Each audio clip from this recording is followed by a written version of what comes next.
Hello friends, and welcome back to the channel.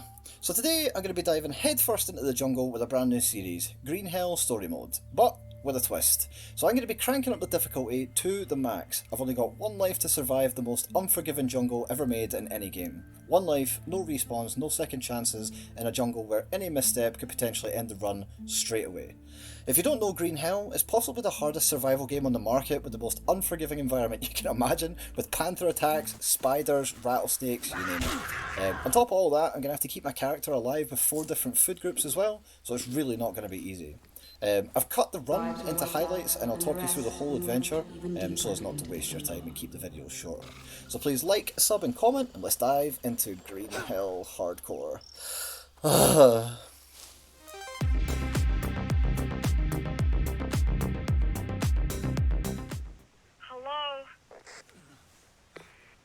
Jake, what the hell is going on there? Oh, come on, speak to me, Jake. ¿Por qué no me respondes?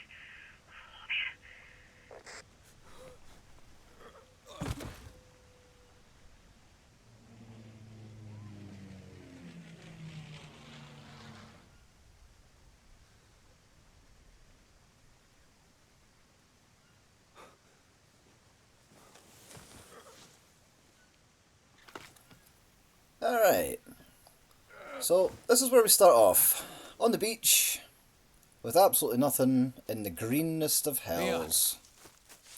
So, first things first, we're going to want to try and grab any food that's around us at any point. Damn it, this radio. Because this jungle has basically nothing. We want to try and grab up as much rope as we can, so we find it on these trees here.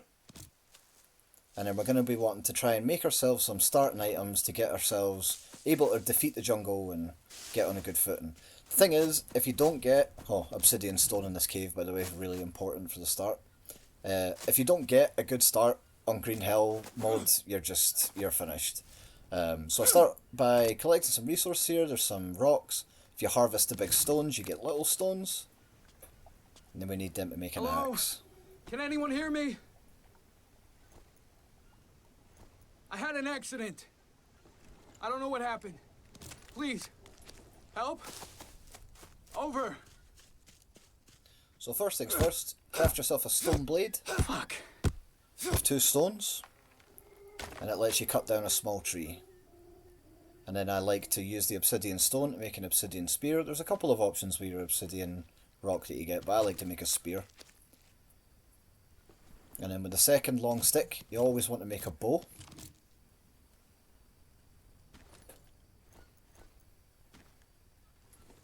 We can't make arrows just yet, but it's nice to just get the bowcraft straight out of the way. And then we make ourselves an axe. So this is us pretty much able to take on the jungle at this point. So there's some psychotria here, we're going to need that later on. And then I found some lily, that's going to be really good if we get bitten by the asshole rattlesnakes that are everywhere in the jungle. And then here I have my first run in with a rattlesnake, but luckily I see it. And then it's just a quick stone's throw away from rattlesnake meat. Pow. Take that bad boy. So I'll grab my stone blade back, and then we will also be taking his skin. Made that a bit weirder than I intended, but hey ho. So moving on, we find some Molinaria leaf. This stuff is instantaneously turned into bandages because it is one of the make or breaks for a run. So I was really happy with the start of this run. Getting bandages, lilies, and everything together like this at the start is really, really good. So it's a good run so far. So I just happened to be looking up here, and I actually see some coconuts in this tree. Coconuts are really important in Green Hell, because they're a source of water collection, they're a source of water carrying, they're really, really good.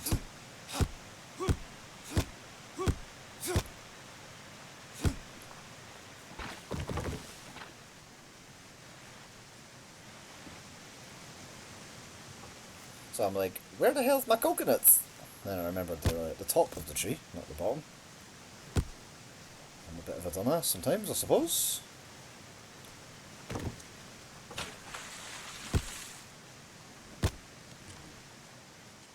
As a tip for Green Hill lovers out there, you can usually run down rocks, but pretty much nowhere else on hardcore mode. So here's the first tribal village that we need to find for the story. Oh, it's a map. Or at least what's left of it.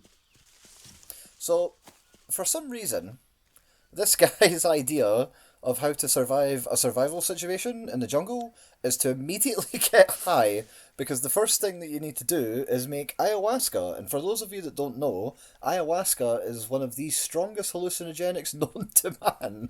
And this guy thinks that it's a good idea to instantaneously just do ayahuasca the second he's alone in the jungle. So I don't know what problems this guy had before the jungle, but they were many, many problems. So here we're just going to make a quick fire. If I remember correctly, I don't have dry leaf, if I remember correctly. Yeah, I noticed that I don't have any dry leaf, so. And luckily, I prepared for this, because your first axe always breaks because you have terrible crafting level. So you always want to keep backup resources for your second axe here. There is a chance that you can get attacked by a cat here. A jungle cat, by the way, not a house cat. And it can potentially ruin the run. It recently happened to me and one of my friends that were playing on this difficulty. And it ended the run for both of us. Killed the run, stone dead. So I was just checking the time there to make sure that I had enough sunlight left to do what I need to do. So here you take your hand drill, put a bit of dry leaf on it to make a bit of fire. Now a tip for any of the people that want to start doing this, when you trigger this cutscene, it resets all your stats and skips to the next day. So it's really useful. So that's going to do it for day one. The next episode will be what happens in the cutscene, and then we will get on to day two and exploring the rest of the jungle. So thanks for sticking with me for episode 1, and I'll catch you in episode 2 very soon. Thanks for watching guys, catch you in the next one, peace.